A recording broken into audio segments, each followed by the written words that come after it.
Hi, I'm Dwayne Brown. Tonight on KPBS Evening Edition, arrests in City Heights as fast food workers strike to demand higher pay. And the first and only debate for the California 2014 governor's race is tonight. I'm Peggy Pico with a closer look at the candidates and the campaign.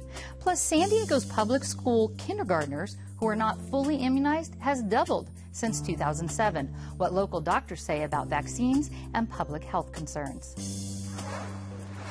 And San Diego's taxi industry is trying to figure out how to handle a delicate problem, but some say their solution doesn't pass the smell test. We'll explain. KPBS Evening Edition starts right now.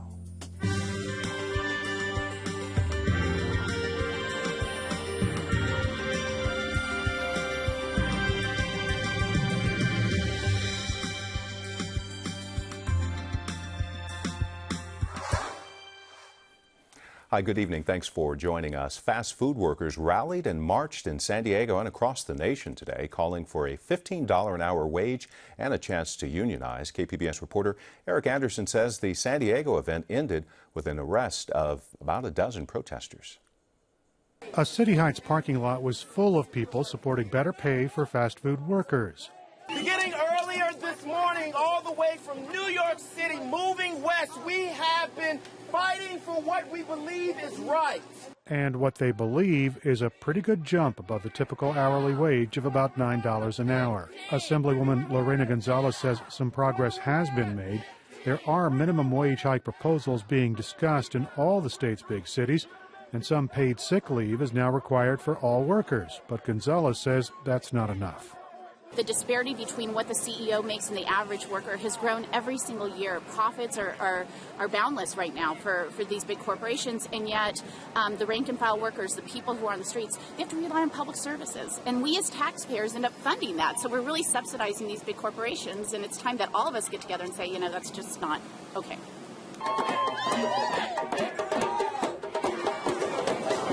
This is just another event in a long struggle to get the minimum wage for fast food workers up to $15 an hour. But this event ended differently than others. After a short march, protesters crowded a City Heights intersection near Interstate 15. About a dozen people refused to leave. They were arrested by San Diego police. Eric Anderson, KPBS News. 6 people face criminal charges tonight in last July's protests at a Border Patrol station in Murrieta. One anti-immigrant protester is charged with obstructing an officer. Now, the other 5 are pro-migrant demonstrators charged with obstruction and felony lynching. State law defines that as rioting to remove a person from police custody. The protesters are accused of jumping an officer trying to get him to release a fellow protester. San Diego's Catholic Diocese says its bishop has very advanced, very aggressive prostate cancer. Bishop Cirillo Flores is being moved to a Mission Valley nursing home for palliative care. The diocese says the cancer is too advanced for chemotherapy. San Diego food pantries saw another increase in folks needing their help last year. Feeding America San Diego says almost 500,000 people got food from local donation centers in 2013. And more than half of the households receiving food assistance included someone with a job.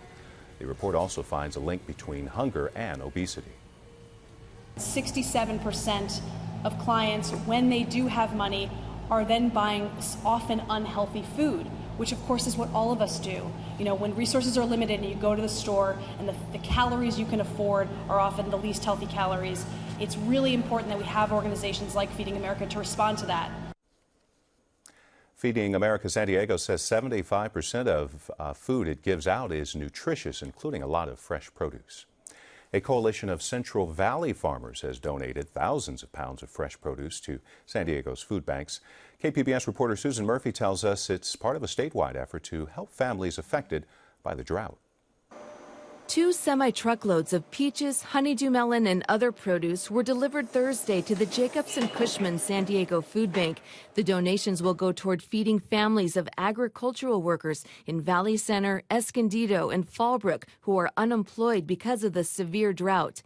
Aubrey Betancourt is executive director of the California Water Alliance. She's part of a group of farmers and businesses working to raise awareness of the link between water and food supplies. This year, California, the #1 agricultural state in the United States and one of the largest agricultural exporters in the world, has fallowed out over 800,000 acres statewide.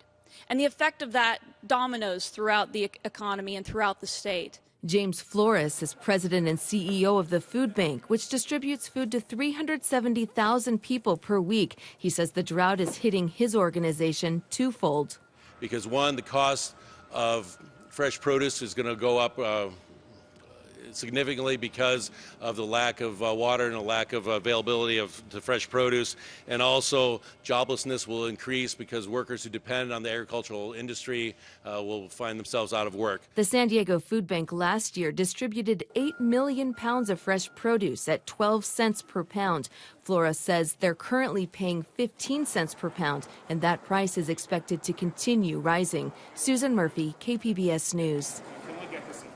Governor Jerry Brown debates his Republican challenger Neil Kashkari tonight at 7. You can watch the debate live here on KPBS. But first, Peggy Pico has the latest on how the race is shaping up. It's the one and only scheduled debate for California's governor race before the November election. A field poll out today shows Governor Jerry Brown with 50% voter support compared to 34% for his opponent Neil Kashkari. Here with an analysis of the challenger and the race is my guest, UC San Diego political science professor Thad Kauser. Now, Thad, Governor Jerry Brown is seeking a historic fourth term, and today's field poll revealed that nearly 60% of the responders gave him he had a 60% job approval rating. So basically, can you highlight some of these big accomplishments that garnered him that rating? Well, the governor set one task for himself when his term began, and that was balancing California's budget, this thing that had tripped up two governors, Arnold Schwarzenegger and Gray Davis, before him. He's done that. And he's also signed a moderate bill about regulating fracking in California, a minimum wage increase. He's done things that have delivered tangible results to California voters, and we see more money for schools, and so everyone's happy. Well, on the flip side, the poll also found 40% of the responders said they didn't know Neil Kashkari well enough to either like him or dislike him. Can you tell us a little bit about who he is? Yeah, Neil Kashkari, the Republican nominee, is a different kind of Republican, right? He's a practicing Hindu. He has a different sounding name. He's an immigrant from the state of Ohio, but his family has an immigrant background, and he's a fiscal conservative, but a very social moderate, even a libertarian. So he's pro-same-sex marriage, pro-abortion rights, and he has this formula that has done well for other Republicans in the past in this state. Except in this case, it seems like a lot of people, as that poll showed, either don't know him or don't know enough about him. That's his problem. This has been a stealth campaign so far, and tonight's debate, which is coinciding with the opening weekend of the NFL, doesn't really do him any good, and he also doesn't have the money to make his pitch to Californians. He's got less than $1 million in the bank, and that buys you a few radio ads in the Central Valley, but nothing approaching that blasting TV ads that you need to make a campaign. What are some of the issues that the candidates are going to talk about tonight? Well, Neil Kashkari has been pounding the issue of the crazy train, Governor Jerry Brown's support for high-speed rail, which voters have turned against since we backed it in 2008. So Neil Kashkari will be doing that because it kind of isolates the governor's weaknesses. Governor Moonbeam, this guy's got some big ideas, but some of them are a little bit out there and crazy. He'll be talking about that. He'll be talking about different things for Republicans. He'll be talking about poverty. He'll be talking about how he lived on the streets of Fresno's homeless for 1 week. But 1 week longer than most of us have. And as far as tonight's debate and the amount of time we have to go to November, is there enough time? You mentioned the money, enough time or money in order for him to have a chance? Look, the Padres could still make it to the World Series, but I wouldn't bet on it. I wouldn't bet on Neil Kashkari, but something could go wrong, and, political donors are like sharks that smell blood, so if they see Governor Brown making a mistake, maybe they'll dump the money into Neil Kashkari's campaigns that he needs to run it. But I think he's not running for governor in 2014. I think he's running in 2018 to set himself up for the future when we're not going to have to deal with Jerry Brown, the forever governor of California, and he wants to rebrand himself in the Republican Party. You have jokingly said, is there a governor's race? So why do you think this race isn't getting the attention? Well, last governor's race, we saw Meg Whitman spend $140 million of her own money to blanket the air with television ads, and that drives public interest, and then Jerry Brown had to respond, and the media had to cover it. This time, you see Neil Kashkari not spending anything, so Jerry Brown can leave all his money. He's got $22 million of it in the bank, and the news media isn't covering it as much as they normally do because voters just don't know about it and don't care. Now, what do you think this does for the GOP and the future thereof? Well, I think having a candidate like Neil Kashkari, a new kind of Republican, is great for the Republican Party, and certainly his primary opponent, Tim Donnelly, former Minuteman, who would have come down tough against illegal immigration, that wouldn't have sold well. Neil Kashkari is doing fairly well among Latino voters, the field poll shows. He's broadening the base, and the idea is he's going to create a bigger tent. Not that many people are going to come to it with this election, but hopefully in 2018, Republicans hope they'll have a shot. Political scientist Thad Kauser, thank you so much. And I want to let folks know that you can watch the governor's debate live right here on KPBS TV tonight at 7 o'clock. There's just one San Diego City Council seat on the November ballot. Republican Chris Cate and Democrat Carol Kim are running in the 6th District. They made their case at a candidate forum last night. Now, the race may not seem important to anyone who lives outside the district, but KPBS Metro reporter Taryn Minto is here to explain why it will have citywide impact. First of all, Taryn, this race is a big deal for District 6. Of course, the community there has been working for a council member to represent its large Asian population, but it's also a big deal for the city, right? Yes, and that's because of the council's current veto-proof majority. With 6 Democrats on the council, they've got that 2/3 vote they need to overturn anything vetoed by the mayor. We saw that in action earlier this summer when the mayor's veto of the minimum wage ordinance was overturned. So what came up at the forum?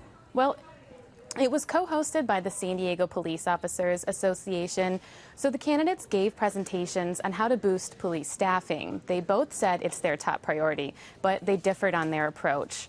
They also shared similar views on addressing infrastructure, medical marijuana, and engaging with small business owners. So lots of similarities. What sets them apart? Well, there's their backgrounds. Cate has business experience. He's the VP of the County Taxpayers Association and previously worked for then Councilman Kevin Faulkner. On the other hand, Kim, a former teacher, is brand new to politics, but she touted that as an asset, saying she's a voice for the community. She also said her time evaluating grant-funded programs could help her improve efficiency at the city. The other thing is Kim's lived in the district for some time, while Cate recently moved there. KPBS Metro reporter Taryn Minto. You can find more of our election coverage online at kpbs.org/election. Childhood diseases like measles and mumps are on the rise in the U.S., partly because of a decrease in kids getting vaccinated. Peggy Pico looks at vaccines and their impact on public health. California's Public Health Department reports just under 90% of San Diego's public school kindergartners last year were fully immunized against serious childhood diseases, including measles and polio. Here to discuss parent concerns, misconceptions, and the risk of vaccines are my guest, Dennis Burton, professor of immunology and microbial science at the Scripps Research Institute, and Dr. Mark Sawyer, a pediatric infectious disease specialist at UC San Diego School of Medicine. Welcome. Now, Dr. Sawyer, you're a member of the American Academy of Pediatrics Committee on Infectious Diseases. What can you tell us about the population of people who choose not to vaccinate their kids? Well, in general, these are upper middle class people who get on the internet and gather information that way and share that information with their friends and then make a decision about vaccination. And my overall concern is that when they're doing that, they're not getting the complete story. And Dr. Burton, the State Health Department found the number of California kindergartners who were not fully immunized has actually doubled since 2007, so doubled the number amount who aren't getting fully immunized. What's your reaction to that? Very worrying. I mean, there is this thing called herd immunity, whereby the less number of people that are immune, the greater the chances of the herd, the collection of people, of becoming infected. So it's a worrying trend. And you have a specific example of that, correct? Yeah, well, the trouble with this whole phenomenon is that these people are clustered together in specific schools and playgroups and other places in our community. So the rates are very high in certain areas. And those are the places where outbreaks of disease are going to start. And once they get going, then everybody gets involved.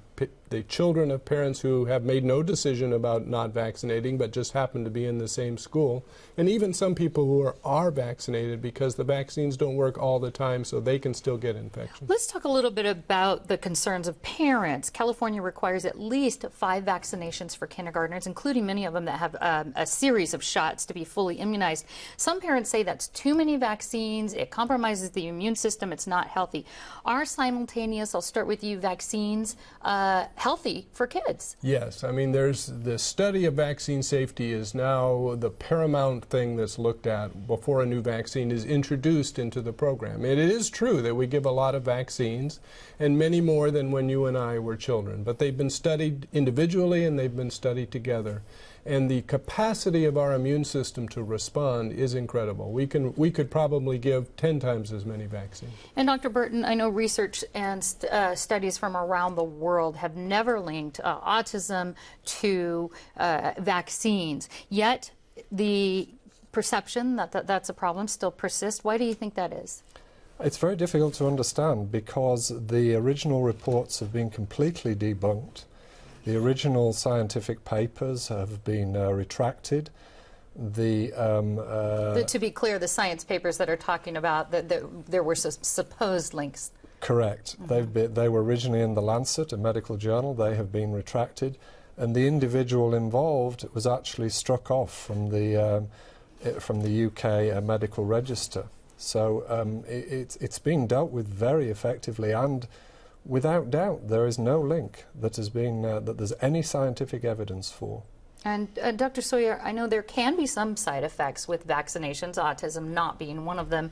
What are some of the most common and the most severe side effects? By far the most common side effect from any vaccine, and this applies to adults as well as children, is you get a sore arm at the place where the vaccine was injected. And that's a good thing. It means your immune system is responding.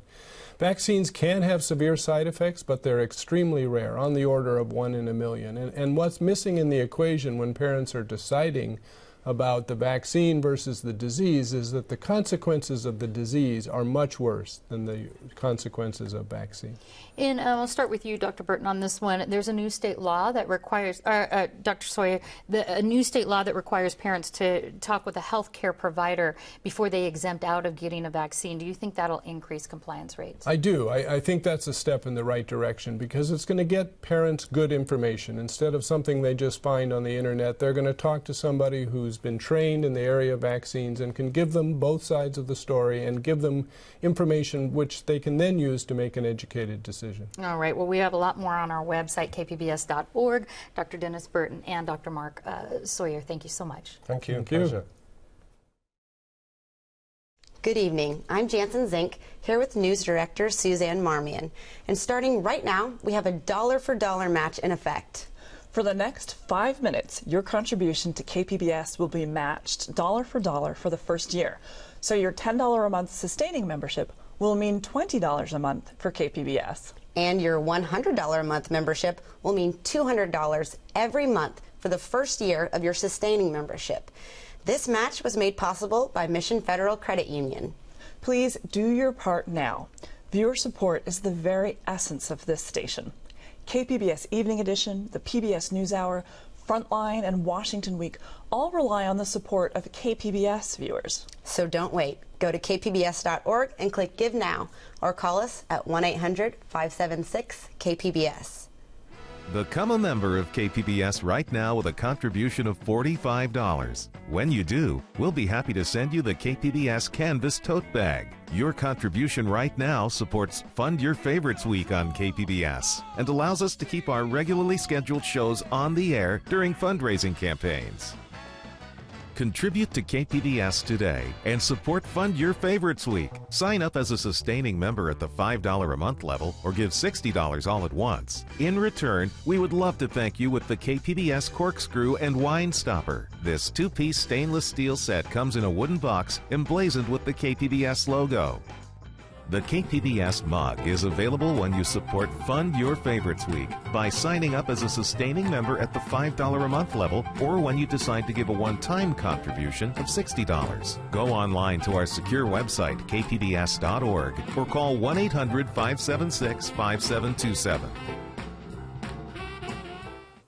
I'm KPBS General Manager Tom Carlo. I want to invite you to become a member of the KPBS Producers Club and join the more than 700 families who get special benefits at this level.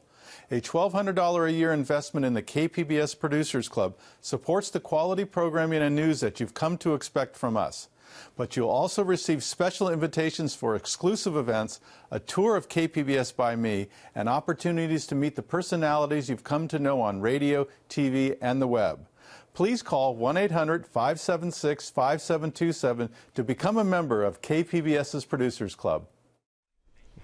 And now I'm joined in studio by Neville Villamoria from Mission Federal Credit Union. Neville, thank you so much for offering to match every contribution we get during KPBS Evening Edition tonight. We're so happy to do it. Where can you double your money nowadays, right? Right, yes. And so why is supporting KPBS so important to Mission Fed? Gosh, KPBS shares the same values as we do. So we're both member-owned, we're both focused on financial literacy. We're local, we care about our community. We value education, so it's a values alignment. Yes, thank you so much. And what other ways does Mission Fed help the community? Because we're a double bottom line accounting organization, that means financial performance and social mission. We try to find different ways to give our time, treasure, and talent back to a diverse set of organizations and causes. And in fact, sometimes we find it's easier to amplify the good work other community partners are doing than just to tell our own story. So we love to use KPBS as a medium to do that. Yes, that's so wonderful. And thank you so much for being here tonight. And thank you so much for supporting Fund Your Favorites Week with the match. We're happy to do it. Thank you. Now it's your turn to take action. You have the opportunity right now to make Fund Your Favorites Week a success on KPBS and have your contribution matched dollar for dollar. Give $45 right now, and it'll mean $90 for KPBS. Give $120, and it will be doubled to $240, so don't wait. Go to kpbs.org and click Give Now, or call us at 1-800-576-KPBS. Thanks for watching and supporting KPBS.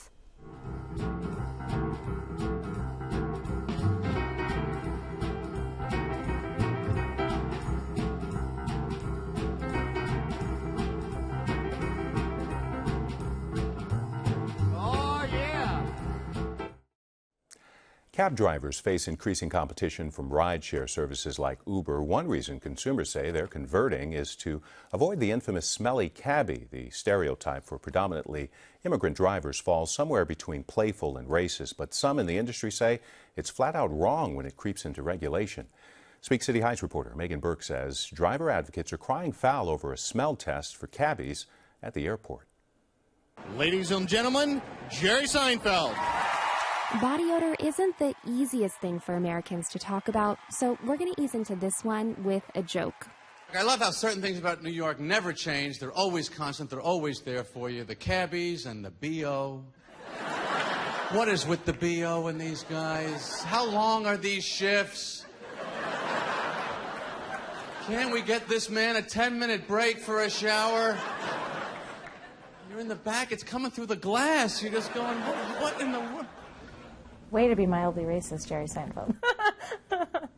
That's Sarah Saez. She's an organizer with United Taxi Workers of San Diego and says the smelly cabbie stereotype moved from stand-up comedy to government policy a long time ago. Many cities have detailed dress codes for drivers, right down to the height of their socks. But Saez says she was surprised when she recently spotted a category for driver body odor on the airport's taxi cab inspection form. They're adults, and they get trained to do this. They're businesswomen and men. So I don't think that you need to do something as demeaning as a regulator coming and smelling you and checking off boxes. It's demeaning. It's demeaning, and it is borderline racist, I believe, yeah. Saez points out that 70% of the city's cab drivers are East African immigrants, but airport spokeswoman Rebecca Bloomfield says the so-called smell test isn't meant to be offensive to them. It's about the customers. Our airport traffic officers who conduct these searches are very sensitive to cultural differences. As I mentioned, any type of violation of body odor is very extreme cases. It's very rare. Bloomfield says inspectors can ask drivers to leave the airport's taxi queue and miss out on fares until they get rid of the unpleasant smell. She says it's only happened a few times in the several years body odor has been on the inspection form. And while it sounds practical, driver advocate Sarah Saez says we need to put the rule into context. She says the city's majority immigrant cab drivers deal with discrimination on a regular basis. It's ongoing, really, especially, on a Friday or Saturday night, somebody has some liquid courage and they speak out against their drivers. One driver said passengers have asked him to repeat street names over and over so they can laugh at his accent. Saez says other incidents have been enough for drivers to want security cameras installed in their vehicles. Fatima El Tayeb teaches ethnic studies at UC San Diego. She says it's not a stretch to think the anxieties about race and immigration fueling those backseat rants are also at play in the airport's policy. So you have this narrative of excess, right? They're too smelly, too noisy, too many. And if a group is identified as excessive, what we have to do is to stop them, to defend ourselves, right? So it's this kind of argument that allows measures that otherwise would be considered unacceptable, offensive, humiliating. El Tayeb says smell has always been a part of the way people talk and interact with disenfranchised groups, from the underclass of the Industrial Revolution to Jewish immigrants. She says it's become so normalized people often miss the racist and classist undertones. But airport spokeswoman Rebecca Bloomfield says there's nothing racial about the airport policy. But again, it goes back to the customer experience, and we want to make sure that we provide a good one from our customers that are arriving here in San Diego.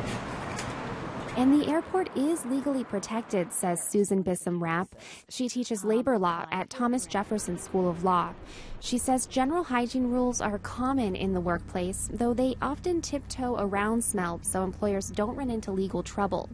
Typically, most private sector employers won't say things like one must shower on a daily basis and use deodorant. But if there were to be a problem with the odor of a particular employee, a private sector employer would deal with it very sensitively. We're in a different situation with the taxi drivers. That's because they're independent contractors. Labor and disability laws don't apply to contingent workers.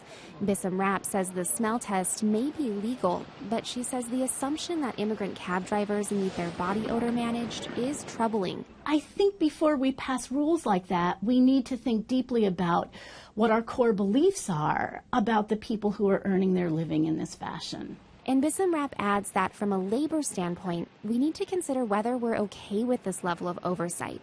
She says the shared economy goes beyond taxi and Uber drivers, putting all kinds of workers under extensive regulation without much legal protection. Megan Burks, KPBS News. Here's a quick look at the forecast. A chance of thunderstorms this weekend, upper 70s to low 80s along the coast. Mid-80s to 90 for the inland valleys, low 80s for the mountain areas, and desert temperatures will actually drop below 100 by Sunday. Thanks for joining us. You have a great night.